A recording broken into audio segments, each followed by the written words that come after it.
Assalamualaikum warahmatullahi wabarakatuh. Ya rohi walidina walidikum walikum wal muslimin wal muslimat wa ila ibadatus sholihin.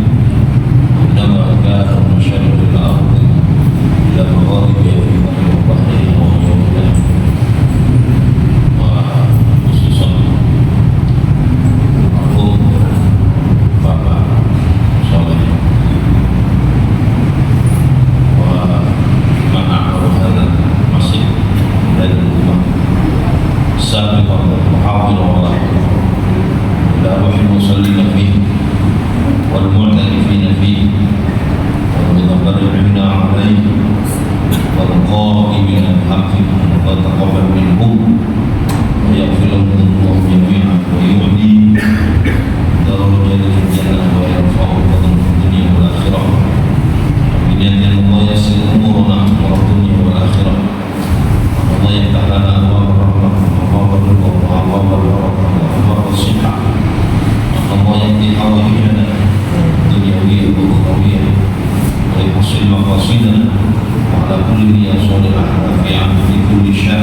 Bismillahirrahmanirrahim. Alhamdulillahirabbil alamin. Wa bihi nasta'inu ala umuri dunya waddin. Wassalatu wassalamu ala asyrafil anbiya'i wal mursalin sayyidina wa maulana Muhammadin wa ala alihi wa sahbihi ajma'in. Ma ba'd. Hadirin muhtaramin wal muhtaramat, mateng para kiai, para asatidz ustadzat ingkang kula mulyakaken, para bapak ibu saudara-saudari sekalian, segenap para jamaah khususipun takmir Masjid Hidayatul Ummah Ibu Pakis dan Kansal yang berbahagia dan yang saya hormati pula. Monggo sareng-sareng kita awali dengan memanjatkan puja dan syukur kehadirat Allah Subhanahu wa taala atas segala limpahan rahmat, hidayah, inayah. Alhamdulillah ada menika kula panjenengan sedaya saged pangih malih istiqomah menghadiri pengaosan fikih rutin sing diadakan setiap dinten Rebo malam Kamis bertempat di Masjid Hidayatul Ummah Ibu Pakis dan Kansal. Tentu harapan kita sedaya mugi keikhlasan panjenengan, keistiqomahan panjenengan semua untuk menghadiri pengajian pada malam hari ini. Mugi saged nentraken kita sedaya meraih rahmat Allah, ridha Allah, ampunan Allah Subhanahu wa taala. Kita juga berharap ya Allah terus maringi keberkahan hidup, kemudahan, kelancaran setiap urusan-urusan kita, urusan dunia, urusan akhirat, dan kita berharap semoga Allah panjenengan sedaya keluarga kita semua mudah-mudahan digolongkan sebagai manusia-manusia yang bahagia selamat dunia akhiratnya. Amin. Allahumma. Monggo para rawuh ingkang minulya dilanjut malih iki bab enggal. Babu sholatil musafir, bab sholatnya orang yang bepergian.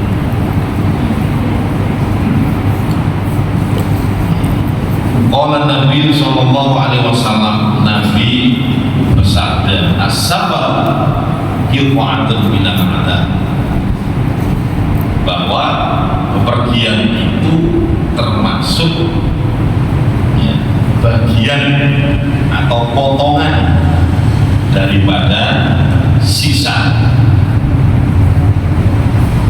Ini hadis diriwayatkan oleh Imam Bukhari Muslim, sehingga hadis ini bisa dipertanggungjawabkan kebenaran dan kesohihan.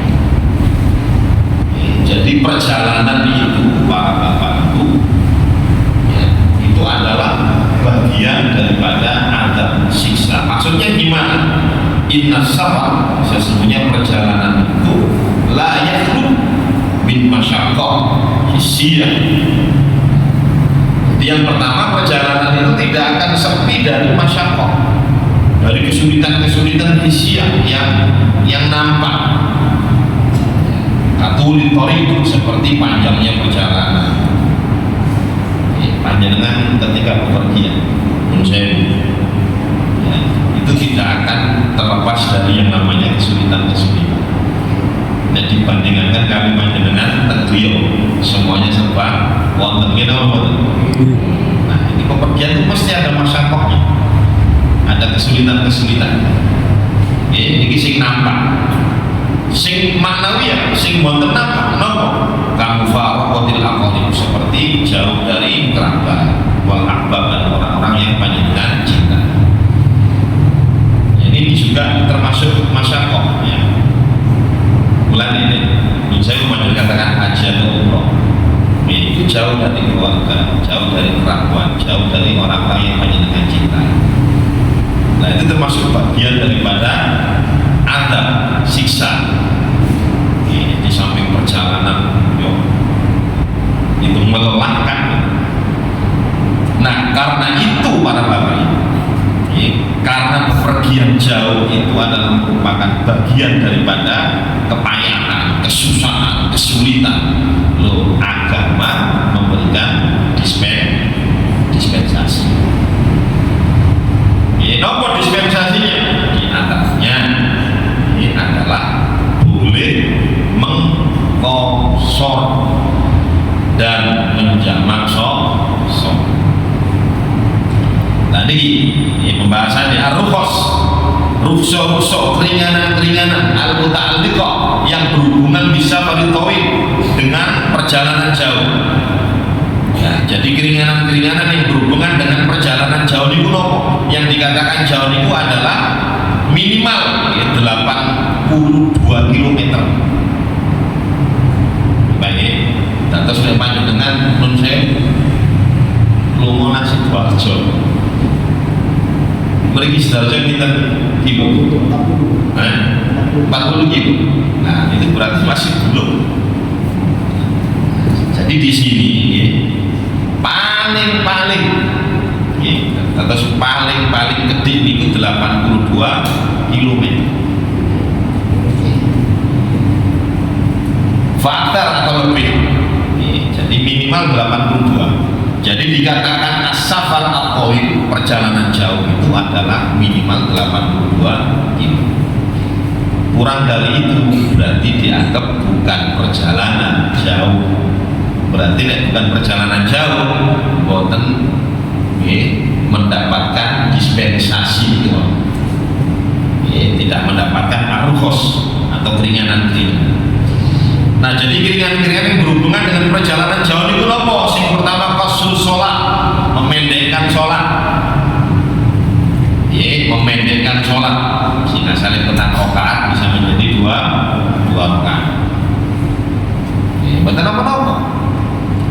Terus yang nomor kali al-jam'u bainas sholatain, tidak cukup memendekkan sholat saja, bahkan boleh menjamak atau mengumpulkan di antara dua sholat. Zuhur pasangannya asar, maghrib pasangannya isya. Nah, ini dua sholat dijamak, zuhur sampai asar di situ, maghrib isya jadikan satu waktu. Bagi wonten penjelasannya. ketika panjenengan menjamak sholat di awal waktu berarti itu namanya jamak takdim. Nek di akhir waktu berarti jamak takhir. Nah, niku mboten apa bagi musafir minimal 82 km. Jadi bukan berarti pokoknya nek lunga oleh kosong oleh jamak itu lawe enak di medal. Nanti doa wis kosong wis jamak. Sebab ada pendapat yang seperti itu. Nah, tapi ini menurut para Syafi'i ya ini gua 82 km.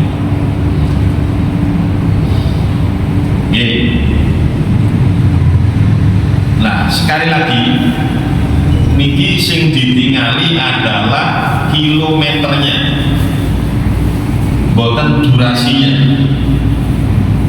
Senajan panjenengan nite pesawat 82 km itu paling nek pesawat pinten menit wis sampai. Nah tapi tetap ya, jadi yang dihitung itu adalah kilometer bukan durasi. Terus di antara keringanan yang boleh lagi untuk safar tawil bepergiannya adalah al-fitru fi Ramadan, gak puasa di bulan Ramadan. Idza kharaja min baladi, apabila dia keluar dari tempatnya, dari negerinya atau dari rumahnya qabla tulu'il fajr, sebelum terbitnya waktu fajar. Kemarin sudah kita bahas ini. Terus nek panjenengan lunga niku dalu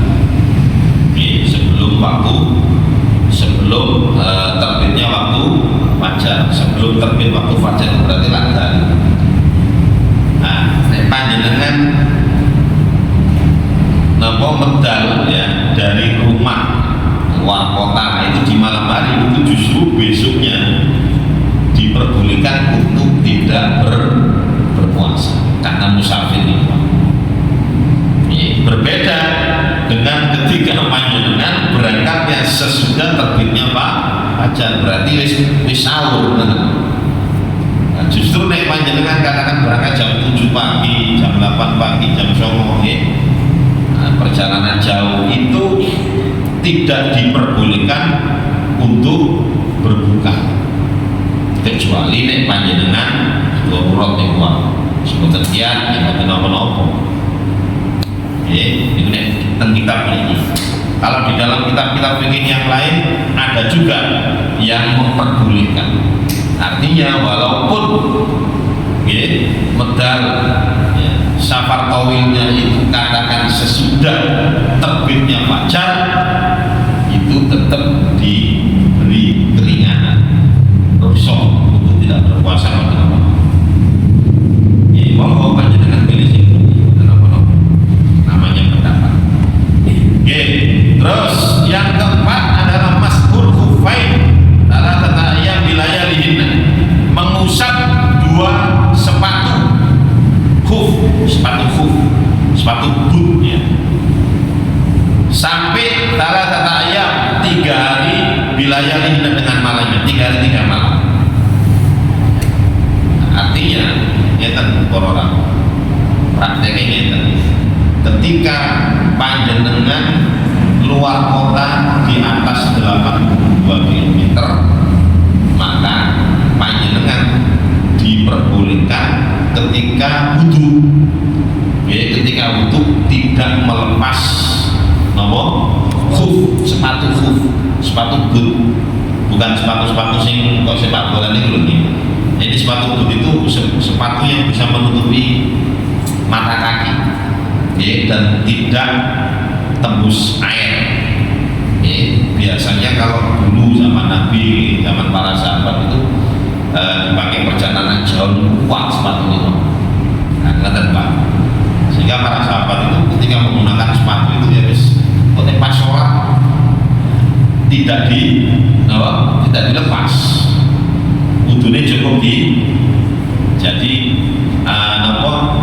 lahiriahnya saja yang diusap, tidak usah dilepas.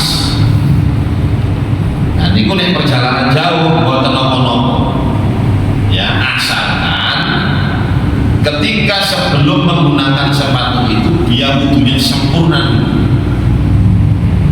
Wudunya sempurna baru menggunakan sepatu. Yang kedua, sepatunya harus suci. Nah, ketika bepergian jauh panjenengan gak usah nyopok sepatu berkuis kesuwen. Mboten apa-apa. Sampai 3 hari 3. Setelah itu harus dilepas lagi, wudu lagi sempurna, ditambal malih, mengusap lagi nanti tidak apa-apa. Jadi waktunya 3 hari 3. Nah ini ada 4 rukhsah, 4 keringanan yang berhubungan dengan perjalanan jauh. Sholat, jamak 2 sholat, kemudian berbuka puasa, atau tidak berpuasa, kemudian yang keempat adalah mengusap sepatu khuf. Sepatu khuf. Sambung.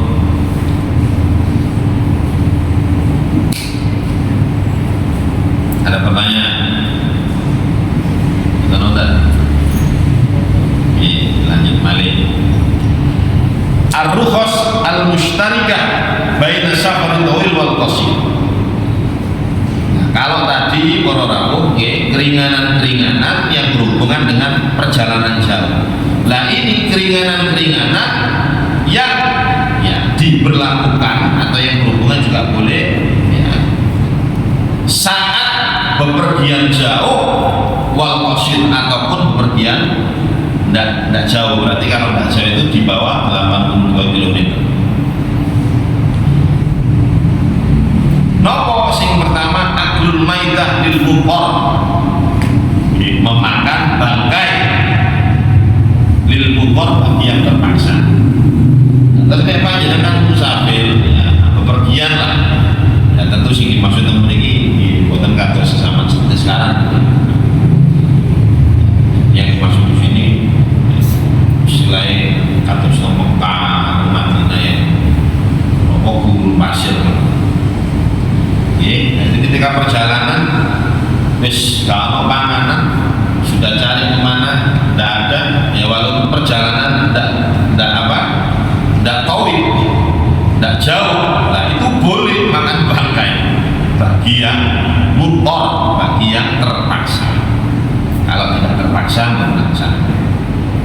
Nah, kemudian kita perkotaan ini kan saat terpaksa ini, soal itu kasih sakit dengan bagus makanan yang halal gitu apa? Soalnya hidup di daerah gurun ini kangelan, misalnya nono bangkai nopes dipangan tidak apa-apa, dan itu pun nanti ada syarat-syaratnya. Syaratnya nopo di antaranya tidak boleh, ya tidak boleh terlalu kenyang, karena memakan bangkai itu fungsinya hanya menyambung hidup ilmu terpaksa. Jadi ukuran terpaksa itu apa? Keamanan perjalanan. Ya. Nah, kalau sekarang hanya dengan perjalanan ya sepeda motor ya, sepeda hotel sih enak. Kalau dulu kan pakai kota, pakai jadi sehingga repot. Makanya di sini aklul maitah itu boleh bagi yang terpaksa. Terus at-tanaful ala rahilah. Tanaful itu sholat sunnah ya, ala rahilah, di atas kendaraan. Jadi katakan kalau dulu di atas kuda, di atas onta ya, itu boleh kalau sholat sunnah.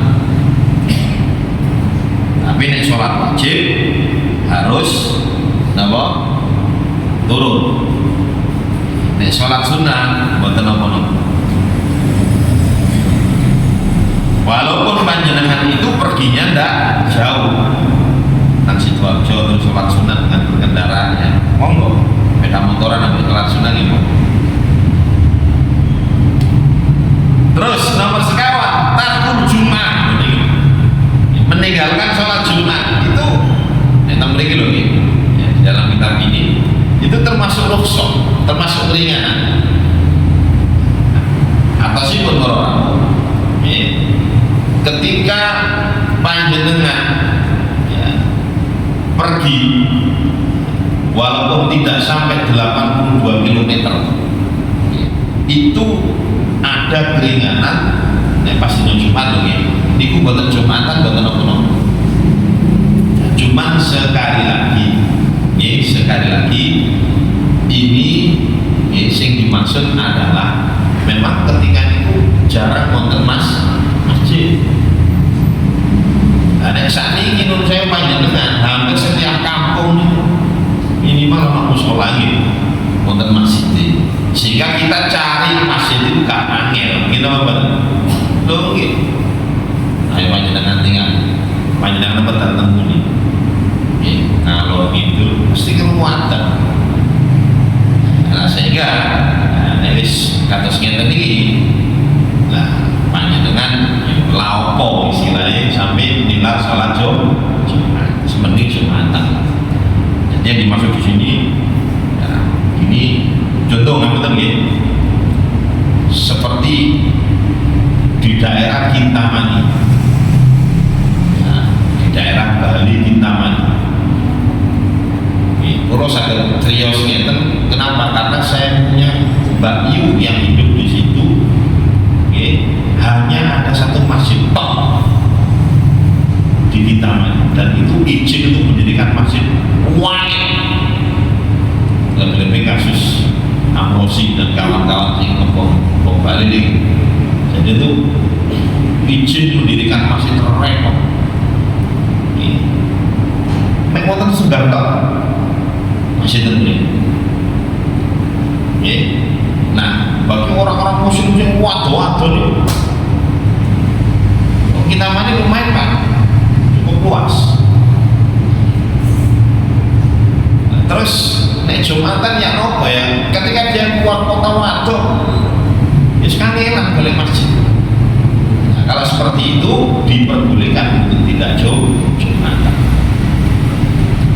Nanti kadang-kadang sampai Masya Allah nih. Contoh itu mau nih.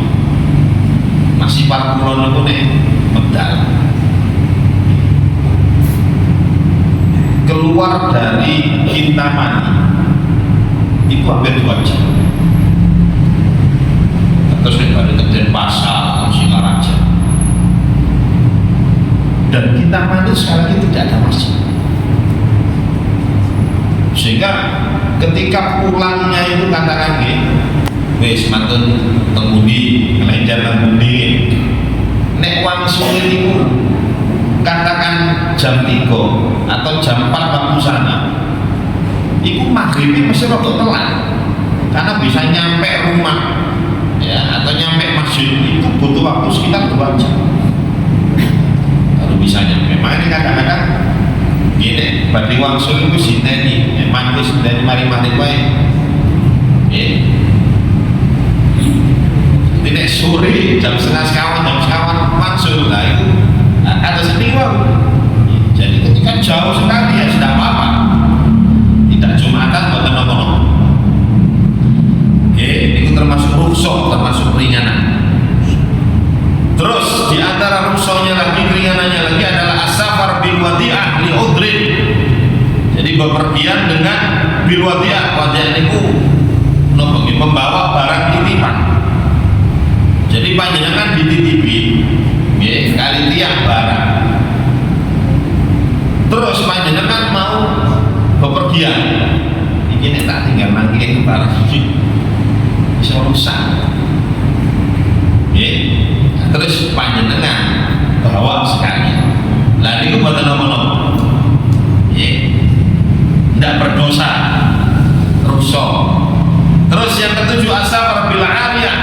Sama bepergian dengan membawa barang pinjaman. Nek mau barang titipan iki barang pinjaman.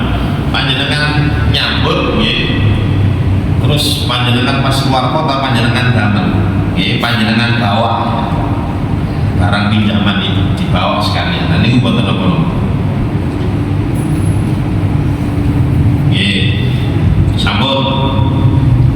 Boten pertanyaan. Nggih, boten. Tadi masalah salat jamaah kosong. Nggih. Nanti ada bahasan lagi. Ada apa? Bahasan lagi. Oh nggih.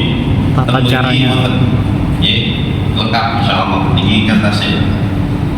Niki tasih sholat musafir. Nah, nanti ada pembagian qashar, ada pembagian jamak nanti bagi. Ya.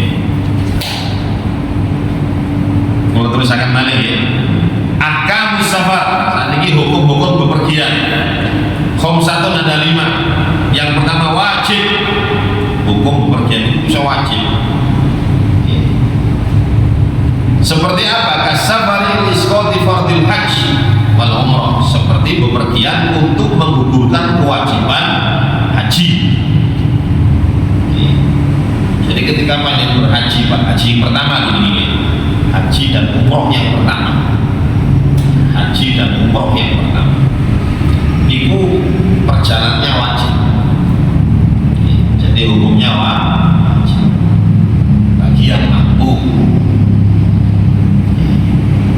Bagi yang mampu. Nah, sedangkan yang dimaksud haji dan umroh di sini adalah, terus kita Pak, makin pembahasan bab haji. Jadi ketika panjenengan menunaikan ibadah haji itu tidak akan terlepas dari menunaikan ibadah umroh. Naik haji mesti umroh. Tapi naik umroh, ini kados ada bilang maulid umroh. Lah umroh tok, bukan haji. Nah, makanya nanti pembahasan haji itu ada 3. Haji ini disik marono umroh disik marono haji. Ada yang langsung berbarengan antara umroh dan haji. Nah, makanya di sini ya, untuk menggugurkan ya kewajiban haji dan umroh ya, ketika panjenengan ada bekal ya, sehat, perjalanan aman, maka safarnya itu, bepergiannya itu hukumnya wajib dalam rangka untuk menunaikan kewajiban haji dan umroh itu. Adapun yang kedua, yang ketiga dan seterusnya itu sunnah dan wajib. Terus wali thalabil ilm, begitu juga untuk mencari ilmu. Ilmu al-wajib yang wajib. Nah, berarti ini para ulama ini Pak Bumi, Masya Allah, mau belajar nang Irak, belajar nang Mesir, belajar ngoten berkelana terus. Ya, untuk mencari ilmu-ilmu yang wajib, tidak lain adalah ilmu. Nah, itu perjalanan ya hukumnya wajib. Terus sunnah, yang kedua sunnah kasafari li ziarah Nabi, seperti bepergian untuk berziarah ke makam Nabi Muhammad SAW, wasilaturrahim dan bersilaturrahim. Dan terus nek panjenengan ya katakan kepingin ziarah ya tentang makam Kanjeng Nabi Muhammad SAW, sunnah. Nah, biasa kan segala paket antara Mekah dan Madinah. Sebenarnya di Madinah itu sunnah. Walaupun panjenengan haji, ya, nah berangkat ke Madinah untuk berziarah makam Nabi itu sunnah haji. Ya, sunnah. Begitu juga silaturahim, pergian untuk bersilaturahim itu sunnah. Terus mubah boleh, ini wajib, sunnah, mubah. Kasafari litijarah, seperti bepergian untuk berdagang. Ya, panjenengan berdagang, bisnis. Tentu yang maksud bisnis yang halal. Menurut saya bisnis narkoba ya, perjalanan bisa menjadi haram. Ya, ini as-safar litijarah, jadi perjalanan untuk berbisnis, berdagang, ini termasuk mubah. Terus makruh, ya, wajib, sunnah, mubah, makruh. Seperti apa? Kasafar litijarah fi anfa'il mauta, seperti bepergian untuk berbisnis, untuk berdagang, tapi dagang apa? Akfan al-mauta. Akfan itu kain kafan ya, al-mauta hewan mati. Jadi menurut saya ya, pergian jauh untuk dodolan kain kafan itu nek teng mriki uga makruh ya, bukan haram, makruh. Awil lahwi, atau ya niatnya hanya bermain-main ya, wallahi, dan juga bersenda gurau ya, ghairil muharram, yang tidak diharamkan. Jadi berarti ya, ketika dia bepergian niat hanya wis dolen healing, niat healing nggih, niat seneng-seneng tok, tapi tidak niat tafakur nggih, beda. Kalau niat tafakur niat napa?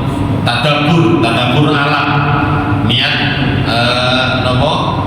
merenungkan akan ciptaan Allah, ya, menghayati akan keindahan alam itu boten napa sunnah. Sunnah. Nah, ini yang dimaksud adalah bepergian, yes, memang healing ini niat hiburan tok. Yes. Memang kepingin sendak pura wis kakak kepingin apa-apa niku makruh. Terus haram, ini bepergian yang haram juga ada. Nopo? Ngapunten seperti kasafari zaujah min ghairi idzni zaujiha. Seperti perginya seorang istri tanpa izin suami. Nah, ini ngapunten ini termasuk ya bepergian yang diharamkan. Luar kota bojone gak dikira langsung mober, kecuali kalau tidak punya suami. Sebab ini wow ya, dalam hukum ketika anak perempuan itu sudah dinikahkan, ya, maka surga itu dibawa telapak suami. Jadi orang tua itu hanya sebatas ya memberi nasihat, masukan, mengenal.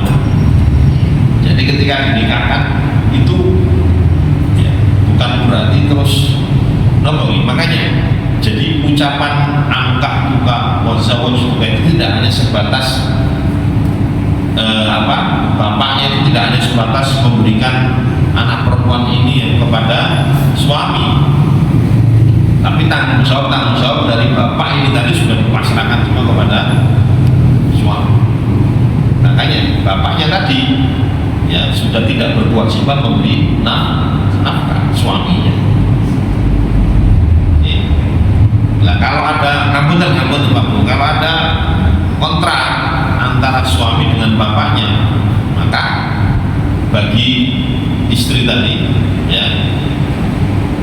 ya kalau bisa istilahnya tengah-tengah dan menengah monggo, tapi dia lebih berhak patuh pada suami.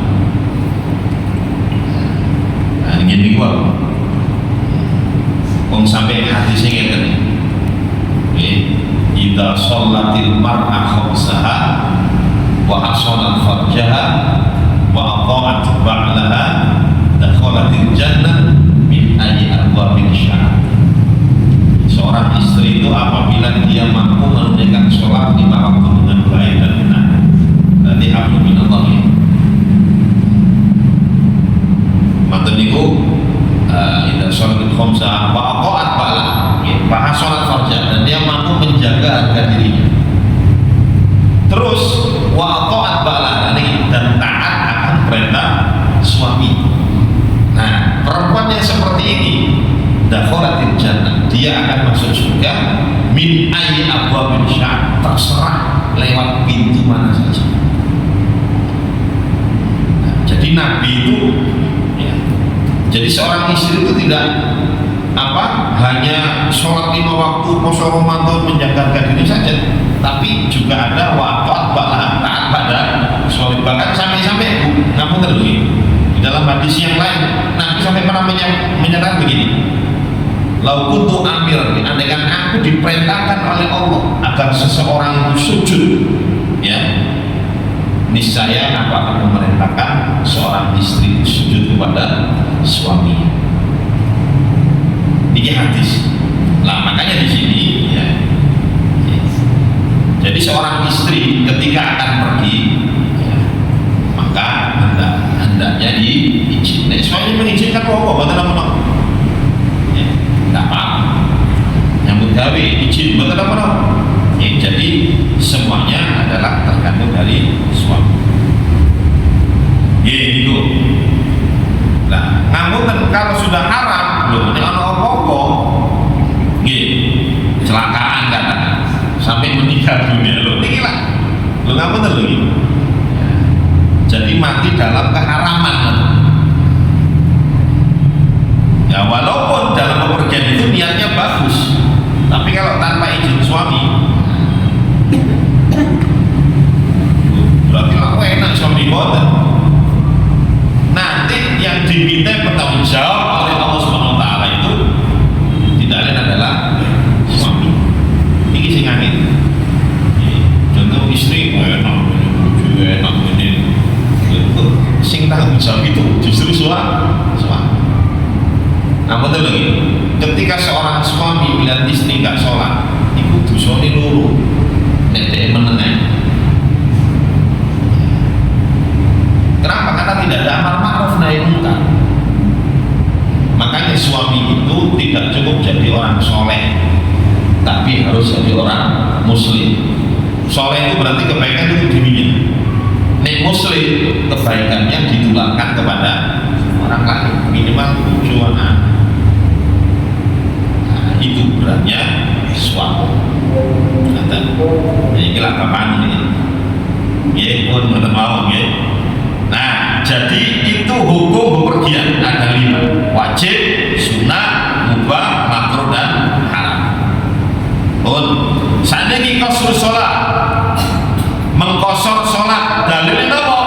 Allah Ta'ala wa idza dharabtum fil ardi, apabila kalian bepergian fil ardi di bumi ini, falaisa alaikum, maka bagi kalian ya tidak ada junah, tidak ada dosa, ya tidak ada dosa.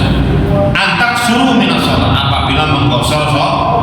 Nah, ini apa hati nama ayat ya, di Al-Quran dari Allah sendiri, ya dari Allah sendiri. Jadi ketika kalian bepergian, ya, maka tidak ada dosa bagi kalian untuk mengkosor sholat. Nah seperti ini ya para teman. Ketika tidak ada madhab, ya, tidak ada imam, akhirnya bingung. Di sini Al-Quran yang menyatakan wa idza dharabtum fil ardi, apabila kalian bepergian. Nah namanya bepergian gitu kok kan, ada jauh ada ya. Nah nek menafsiri ayat ini, oh berarti nek bepergian awak dhewe mesti oleh kosor, gak dosa kita ini. Nah, padahal di dalam pendapat para ulama ini kok, nah, jadi dikatakan jauh itu berapa? Jadi bepergian yang boleh untuk mengkosor sholat itu ada batasannya.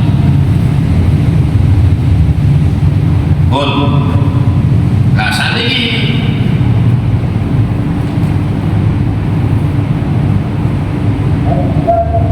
al-qasru afdol, ya. Mengkosor itu lebih utama, ya. Jadi ketika panjenengan ya menjadi musafir, pertanyaan saya Pak Panitia, kira-kira kosor apa sempurna lebih bagusnya? Nah ini jawabannya. Jadi panjenengan ketika bepergian itu mengkosor sholat jauh lebih utama di 4 keadaan. Yang pertama, idza balagat masafatu safarat thalathata marahil atau 123 km. Jadi ketika panjenengan itu bepergiannya Pak Bu, 123, berarti hampir 2 kalinya. Bawalah 82 ini 123 km. Nah itu panjenengan lebih diutamakan untuk kosong. Tapi nek di bawah 123 wis sama wae, gak usah kok kosong. Contoh mriki Malang kita kilo 100, nah berarti kan masih di bawah 123. Oke. Nah, panjenengan kalau milih yang afdol berarti cukup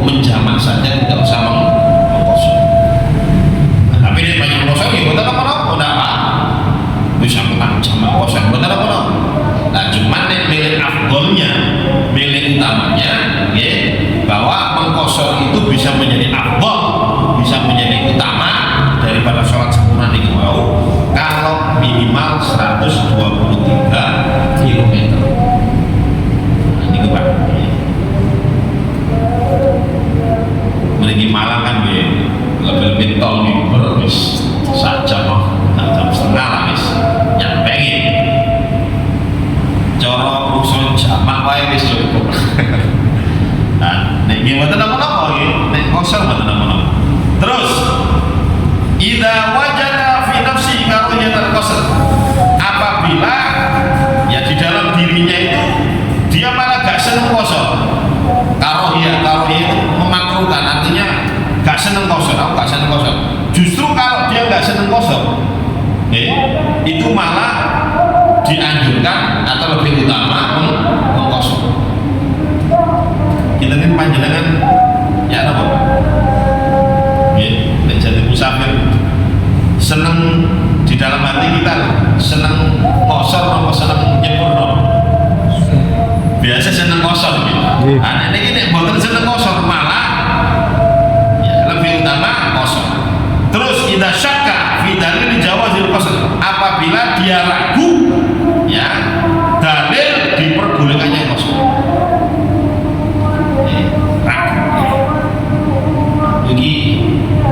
Ini orang kosong enggak nebis 100 kilo lah, ini sih ragu. Nah, justru kalau ragu seperti itu ya, dia diutamakan malah kosor sholat ya. Terus idza kana mimman yuqtada bi hadratin nas, apabila dia menjadi panutan ya, panutan ya orang banyak. Siapa ini ya, berjamaah, perginya berjamaah, sedangkan dia jadi panutan orang banyak. Nah, cara ngomong jamaah ini lho Pak. Nah, ini penting kok. Karena panjenengan ada akan musyawarah wali, ono pimpinan ini. Nah, nek wis ngeten iki wis penting jamaah kok, jamaah kosong. Maka maksudnya seperti itu lebih utama jamaah kosong. Nah, selain itu maka lebih utama disempurnakan sholatnya, tidak kosong. Jadi contoh kalau mau di bawah 123 km berarti lebih utama disempurnakan sholat. Good. Ada pertanyaan? Kira-kira 2 menit. Ada pertanyaan? Betul.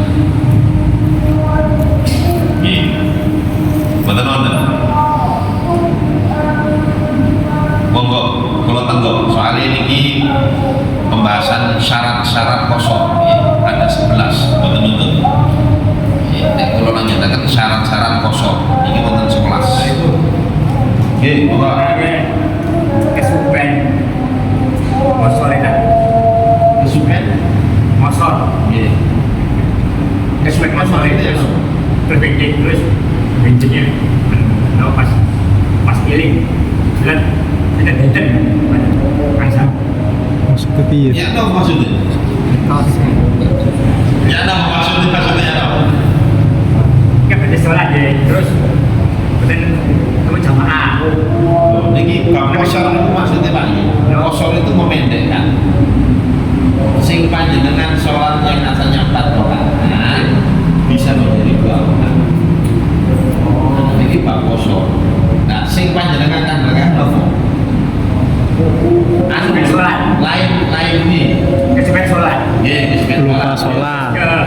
tutup batas Kodok mungkin, mengkodok mungkin Ustaz. kesupen kosor bisa itu beriring kan Yang dimaksud maling kodok sholat. Kodok sholat. Kodok sholat. Mungkin maksudnya kodok sholat. Kodok bukan kosor. Nggih, maksudnya kodok, Ya apa? kodok. Terus yang apa? Maksudnya apa ya? Lupa ndak sholat. Lupa nggak sholat. Nggih, Terus? besok dikodok besok boleh enggak? Oh, gimana apa? Ya jadi orang kalau lupa loh, lali tenanan dan yang ketiduran, sekali ketiduran tenanan, itu buat apa? Jadi rufi al-qalam dianggap orang yang tidak berdosa walaupun tidak melakukan sholat. Bagi siapa? Di antaranya adalah lupa. Perkolali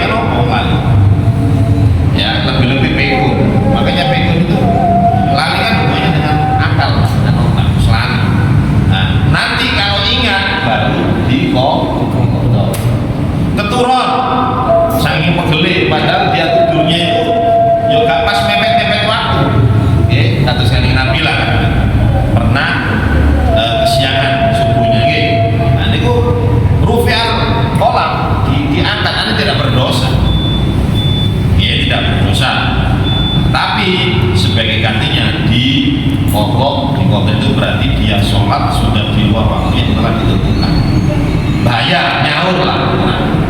Punya utang, kewajiban kepada Allah dibayar dengan waktu yang ya, tidak sama ya, tidak ada. Ya, sama ini mau dipakai. Insya Allah pertemuan depan syarat-syarat kosor. Nah, jadi bisa mengkosor itu. Ternyata memiliki kata syarat. Ya, syaratnya ada 11. Ya, sampai di bawah. Ya, mungkin untuk barokah manfaatnya. Kita akhiri dengan kafaratul majlis. Subhanallahumma hamdika asyhadu an la ilaha illa anta astaghfiruka wa atubu ilaik. Al-Fatihah.